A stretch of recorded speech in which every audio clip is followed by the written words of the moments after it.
Listo. Me voy a grabar. Ahí está.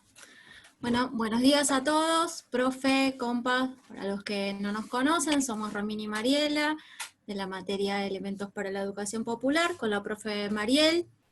Y nosotras elegimos en esta oportunidad el texto de Rockwell y Espeleta, que va a hablar sobre escuela y clases subalternas, y para desarrollarlo un poco, lo que hicimos fue un PowerPoint, que vamos a intentar compartirles ahora, y explicarlo un poquito, a ver si nos sale. Ahí está.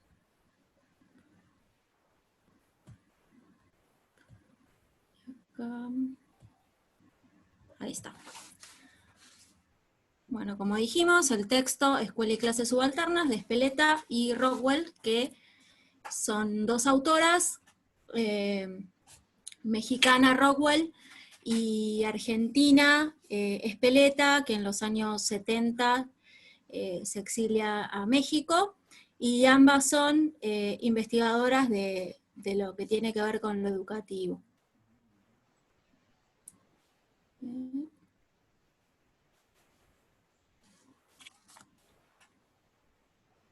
Esta parte es tuya, María. Ahí arranco. Las autoras van a trabajar este texto sobre 4 ejes. Acá los tenemos en el PowerPoint y más adelante lo vamos a desarrollar. Pero antes de empezar a desarrollar estos 4 ejes, nosotras reflexionamos sobre el concepto de subalterno, entendiendo al texto con su título, Escuela y clases subalternas. Bien. Bueno, en relación al subalterno, lo que queremos rescatar es que es un concepto que se emplea para nombrar o calificar a aquel que tiene un rango inferior, ¿no? O que está subordinado. Que se puede aplicar también a aquellos que se encuentran a nivel posicional debajo de otro. Y en las ciencias sociales se puede utilizar para explicar las relaciones que hay entre las distintas clases sociales. El primer eje de este texto nos va a hablar sobre la relación Estado y clases subalternas en la escuela. Y quisimos rescatar una cita de cómo arranca el texto, que va a decir que en el movimiento general de la reproducción social, los diversos sectores sociales, a través de prácticas contradictorias, realizan la continuidad histórica.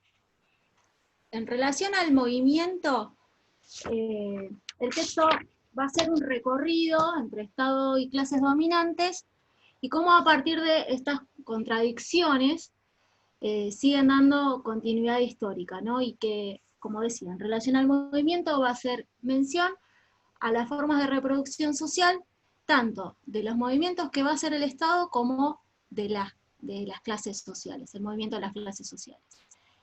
Y cuando utiliza el concepto de reproducción social, se va a referir al modo en cómo son producidas y reproducidas las relaciones sociales en la sociedad. En este caso, cuando hablamos de sociedad, vamos a hablar de estas relaciones sociales entre Estado, clases dominantes y dominados. Y en este texto en particular, se va a focalizar en la escuela como instrumento de reproducción social del Estado.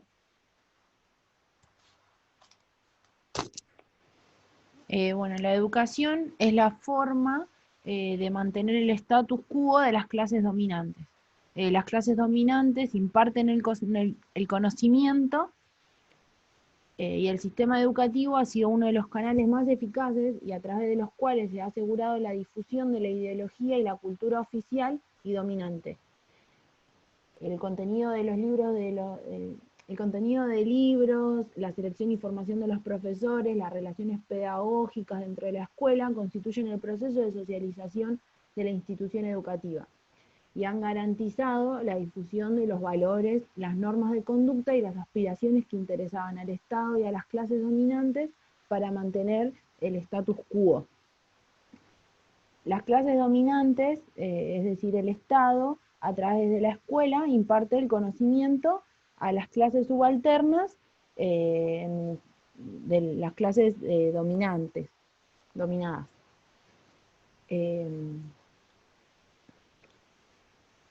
Pasamos a la otra diapositiva, y acá tenemos la relación entre la relación entre Estado y clases subalternas que se da por medio de la escuela. Las clases no son entidades autónomas, sino que se conforman en función de relaciones sociales. El movimiento de una clase afecta a otra clase, así como el movimiento del Estado afecta también a estas clases. Uno de los lugares privilegiados en que se encuentra el Estado y las clases subalternas es la escuela. El Estado asegura el dominio de quienes poseen los medios de producción, de quienes tienen el poder. Es por esto que se establecen relaciones con los grupos dominados de las clases subalternas y se intenta limitar su autonomía. Bueno, el texto va a decir que en la escuela confluyen intereses de ambas partes, ¿no? Ya sea del Estado como de las clases subalternas. Los intereses son objetivos. El interés del Estado va a estar referido al control y al orden social que va a querer impartir a las clases subalternas. Y estas clases se van a apropiar de los contenidos que brinda la escuela y lo van a articular, lo van a desarticular, lo van a sumar a su propia experiencia como sujetos particulares y lo van a reproducir fuera del ámbito escolar. Y estos contenidos van a ser parte de la formación histórica de clase de estos sujetos. Bueno, en cuanto al eje número 2, que las autoras lo van a denominar construcción social de una vida escolar cotidiana, hablan sobre la relación entre Estado y clases y hacen foco en la escuela como el espacio central que constituye el sistema educativo en sí. Es el lugar preciso donde sucede la educación. Y en la relación Estado-clase encontramos el trasfondo de la realidad escolar, que será diferente en cada escuela, porque va a depender de la realidad de cada escuela en particular, de su entramado social y además histórico. La escuela actúa como espacio físico entre el Estado y las clases. Y son estas clases las entendidas como la relación histórica. Las políticas estatales van a sostener la institución escolar con el propósito de ordenar y controlar, asignando funciones, jerarquías, ordenando y separando y definiendo labores que luego van a dar forma a las relaciones sociales.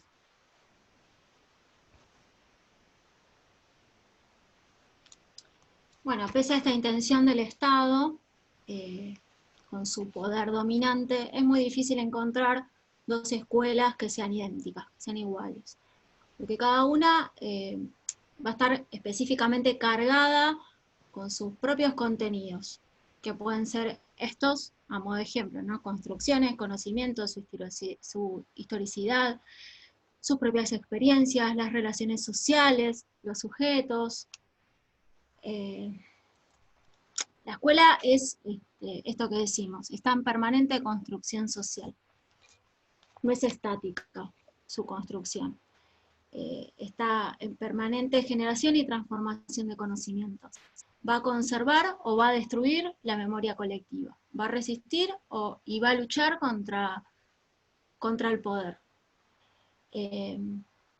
La vida escolar, entendida entre la relación Estado y clases subalternas, como decimos, nunca va a ser estática. Va a estar en construcción según los intereses de las partes, tanto del Estado como de las clases.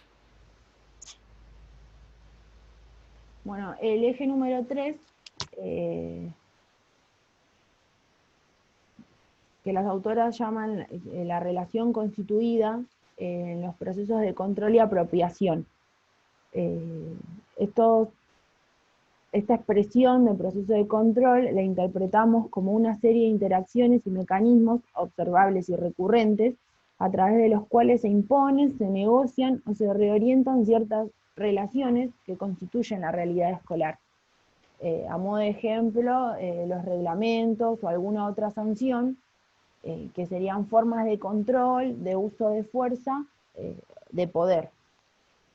Como proceso vinculado al poder, el control tiende a articular las acciones del poder del Estado. Pero como el poder es una relación, existe un control implícito que también es ejercido por los sectores sociales dominados, que exigen, que también limitan o modifican la realización de proyectos educativos emanados desde el Estado. Es decir, que el proceso de control se da desde las dos partes, desde el Estado y también desde las clases dominantes. Por otra parte, tenemos el proceso de apropiación, que siguiendo a las autoras, da existencia real a la escuela, entendiendo que es el proceso mediante el cual los sujetos se apropian de los espacios, también de los usos y las prácticas y los saberes que se manifiestan en la escuela. Estas distintas apropiaciones se dan tanto individualmente como colectivamente. El proceso de vinculación, en tanto vincula al sujeto con la historia para reproducirla o para transformarla, se vuelve central para la comprensión de la construcción construcción social de la escuela. Control y apropiación no agotan la historia de construcción de la escuela. Bueno, las autoras van a decir que la construcción de la escuela incluye 5 elementos fundamentales. Los que venía hablando Mariela, que son los procesos de apropiación y control, pero también va a incluir al edificio, a los alumnos y a los maestros. Y en este caso se va a centrar en una investigación que hacen en base a 15 escuelas de México, en donde van a desarrollar estos 3 elementos que mencionamos. En cuanto al espacio físico, va a decir que es una construcción social y que es la historia de la escuela. En relación a las partes, a las localidades rurales, a las escuelas rurales, va a hablar del sentido de pertenencia y de posesión por la escuela que se fue construyendo a lo largo de la historia por la comunidad. Pero a diferencia de las escuelas más modernas, va a hablar que el espacio físico comienza a encerrarse, la parte edilicia se empieza a encerrar, a nivel organizativo todo va a ser puertas adentro, aumenta la formalidad, el control y las formas de organizarse. En relación a los maestros, va a decir que el maestro puede tomar el rol de agente reproductor de ideología del Estado, como en las escuelas más modernas, pero en las zonas rurales estos maestros asumen, va a decir, un doble rol.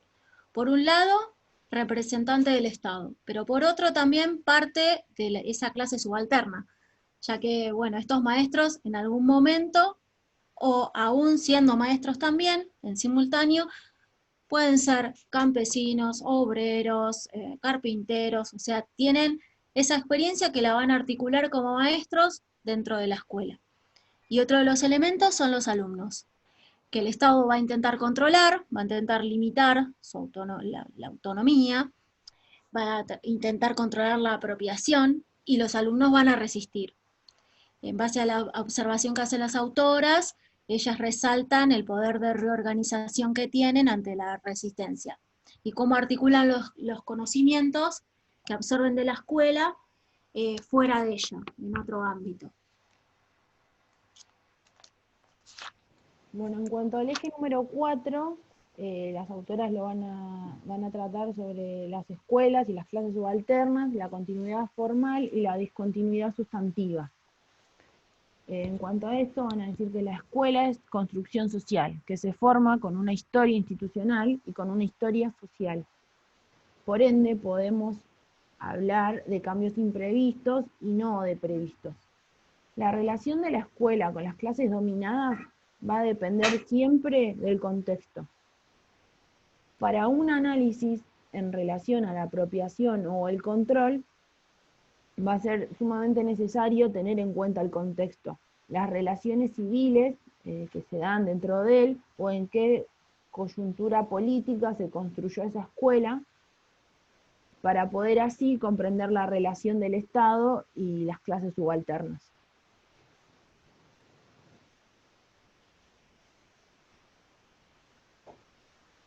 Bueno, a modo de conclusión propia, con Mariela, bueno, rescatamos estas frases que quisimos recalcar en el Power. Cómo las clases subalternas se van a organizar y van a desarrollar estrategias para revalorizar sus propias experiencias como sujetos particulares. Cómo se van a resistir y se va a disputar la hegemonía de los discursos, y cómo se van a poner en juego esas formas de resistencia que los ubican, o sea, las formas de resistencia en cuanto a las prácticas discursivas, que los van a ubicar en esos lugares de inferioridad. Bueno, hicimos una relación con estos autores que agregamos acá, que los trabajamos en la materia. Bueno, uno de ellos es Freire, que dentro de su texto, Pedagogía del Oprimido, señala la importancia de enseñar a leer y de escribir, pero también la necesidad de producir un cambio concreto en el hombre y en su entorno personal. Dice que es necesario este cambio porque el hombre se encuentra sumergido en una cultura de silencio, domesticado, sometido, subordinado dentro de una dualidad de la que no puede salir,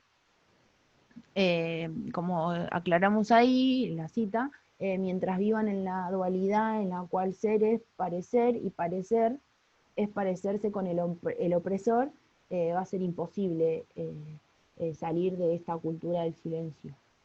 En cuanto al autor Conde Prada, nos pareció propicio citarlo en el momento que afirma que los grupos de intelectuales que reivindicando el saber de los grupos populares, campesinos e indígenas, y como producto de sus propias culturas, construyeron prácticas de educación popular a través de la investigación-acción. Bueno, y después también rescatamos a Silva Montes, que en una parte de su texto caracteriza a la educación zapatista como pública porque se diseña de los pueblos y es un derecho. Y bueno, nada, lo relacionamos con este texto por esta resistencia que se da entre las clases subalternas y el Estado, que hacen a la construcción social de la escuela y a las relaciones sociales. Y después, bueno, Aguiló y Warren citan a Sibeki en su texto para decir lo que dice, ¿no?, esta autora. Considerar al movimiento social como principio educativo supone desbordar el rol tradicional de la escuela y del docente. Deja de haber un espacio especializado en la educación y una persona encargada de la misma. Y todos los espacios y todas las acciones y todas las personas son espacio, tiempos y sujetos pedagógicos. Que, bueno, nos pareció pertinente también citarlo. Bueno, espero que no los hayamos aburrido. A ver, voy a ver si podemos vernos para saludar. Ahí se ve. Ahí nos vemos. Ahí se ve. Ahí está. Ahí nos vemos. Sí. Bueno, nos gustó trabajar de esta forma nueva. No.